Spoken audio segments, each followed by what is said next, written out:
is our first time doing IGTV as well. We're trying to come up with a name for what we're doing. Do you have? Go ahead. Yeah. Well, to do real estate tips twice a month, we're thinking, as we're going out, because we're out a lot for our business. Yes. And so we figured, while we're in the car so much, maybe we can talk a little bit and answer questions that folks may have, and it'll just be one for you guys to get to know us, and plus, learn a little bit about what the market's doing. Right, and maybe we can entertain you guys just a little bit too.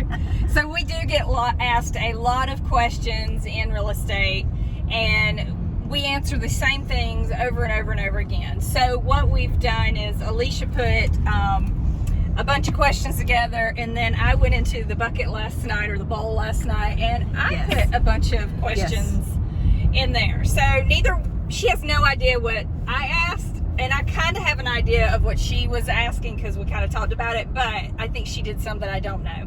Right. So what we're going to do is we're just going to pull something out of the bowl, and then we are going to discuss it. And so we're going to do this every week, like Alicia said. Yes. We just need a name for it. So if you guys... We are coming up, goose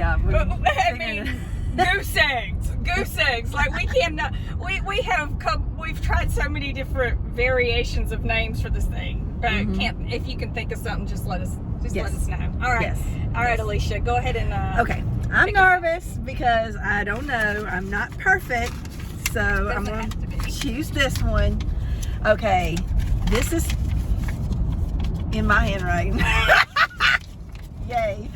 Should I remodel or renovate my home before selling?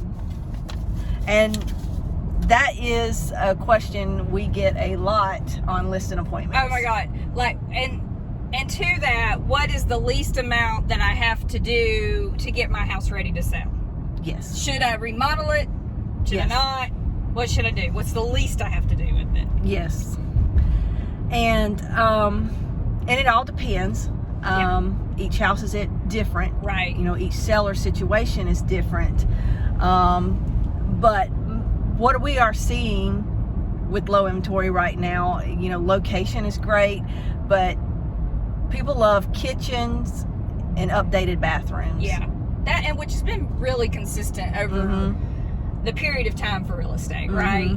So that, I don't think that has really changed. Right. Right. But does it necessarily mean that you need to do it for your home? Well, it's going to really depend. So my 2 cents is this, and what I tell a lot of my seller clients, if they're going to do like minor improvements to the house, let's say the majority of the neighborhood's a 3-bed, 2-bath, little ranch style homes or something, and everybody in this neighborhood has already updated their kitchens. They have granite countertops, they have new appliances and things like that, and that, let's say their ceiling for that neighborhood, their max sale is $250. Well, if we go on in your home and we're comparing it, your house may come in at $200 versus the $250. Right. But is it worth spending the time and the money? Yes. $30,000 to $40,000 to renovate an entire kitchen? Right. Not necessarily. Not necessarily. No. But we have in some situations where if your carpet's stained, these small little, I guess you would call it renovate, just to rechange out the carpet because you're cleaning it and it doesn't come clean. This is one thing I find that's very helpful. It's just kind of just going in and making your home look fresh. Yeah.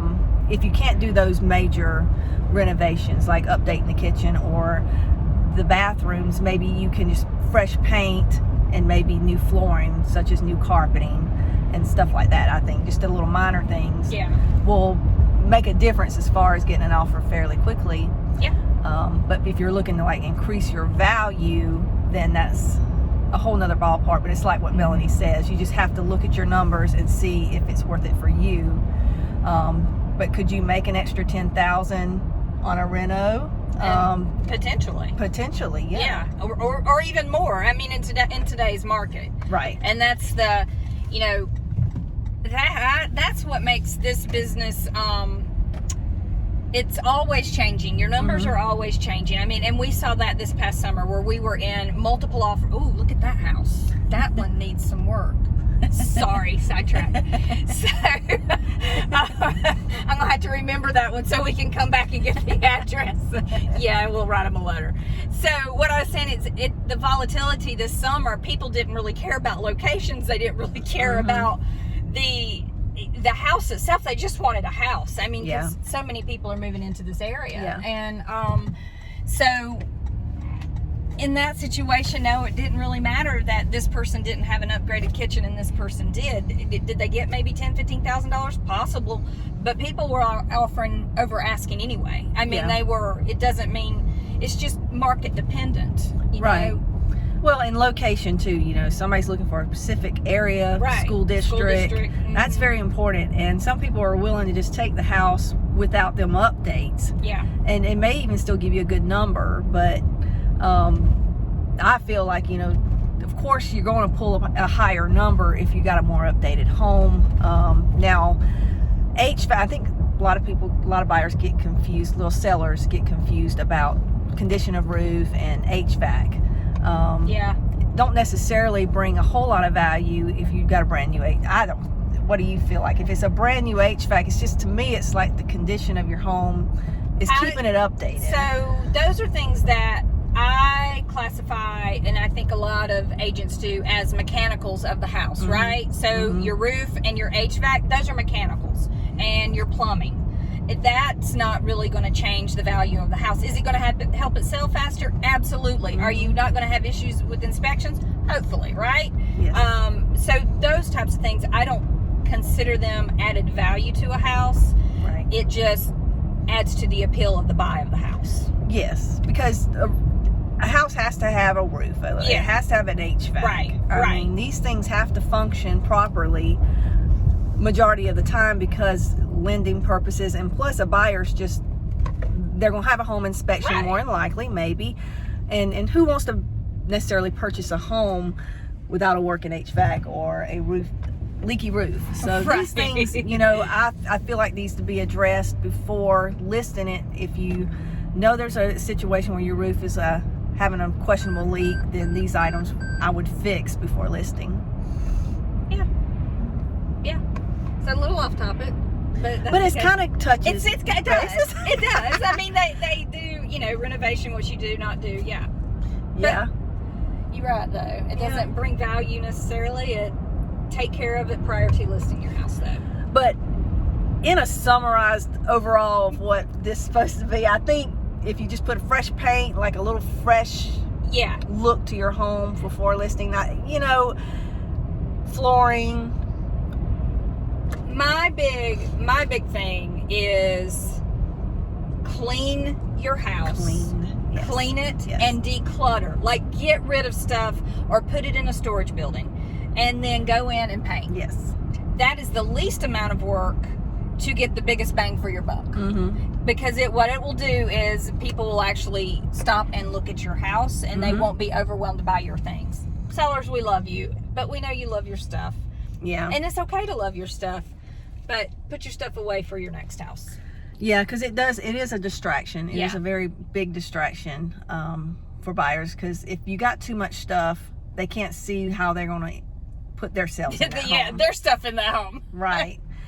They can't look past it. And so many times when I go out with buyers, I have went out with so many buyers that will choose a house based on their couch. Where's my couch and TV going to go? If it can't go in it, if it doesn't look right in this house, on to the next one. Is my furniture going to fit? Buyers, you can buy new furniture. You can buy new furniture. But in this market, you know, where low inventory is it's just so hard to find a home right now, I agree. You know, if your couch don't fit, then yes, go buy a new couch. Yeah, don't worry about it. Just get a new one. All right. Okay.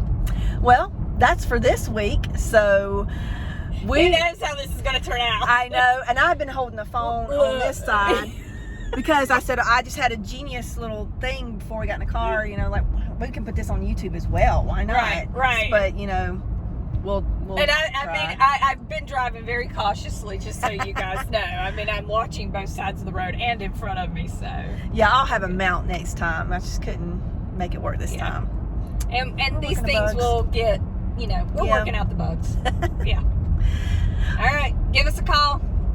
Text. Yeah, we're Alicia Gant, Melanie Dugan, and we are in Williamston, South Carolina. Beautiful blue house across from the clock Oh, in don't get Williamston. hit. Don't get hit. Don't be in the street. Sorry. Oh, Watch everybody's out, stopping for it. They're beeping their horns. Oh. Okay.